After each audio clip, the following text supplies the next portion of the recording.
For God has not only made us out of nothing, but he gave us freely, by the grace of the word, a life in correspondence with God. But men, having rejected things eternal, and by counsel of the devil turned to the things of corruption, became the cause of their own corruption, being, as I said before, of nature corruptible, but destined, by the grace following from partaking of the word, to have escaped their natural state, had they remained good. For because of the word dwelling with them, even their natural corruption did not come near them, as wisdom also says,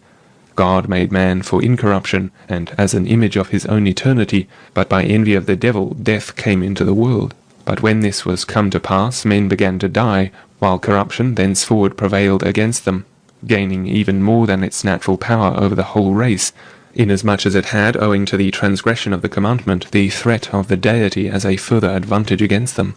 For even in their misdeeds, men had not stopped short at any set limits, but gradually pressing forward, have passed on beyond all measure,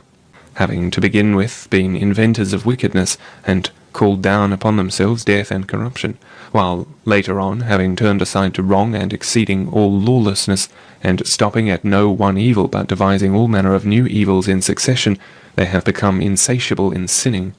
For there were adulteries everywhere, and thefts, and the whole earth was full of murders and plunderings. And as to corruption and wrong, no heed was paid to law, but all crimes were being practised everywhere, both individually and jointly. Cities were at war with cities, and nations were rising up against nations, and the whole earth was rent with civil commotions and battles, each man vying with his fellows in lawless deeds. Nor were even crimes against nature far from them, but, as the apostle and witness of Christ says, for their women changed the natural use into that which is against nature, and likewise also the men, leaving the natural use of the woman, burned in their lust one toward another, men with men working unseemliness, and receiving in themselves that recompense of their error which was meet.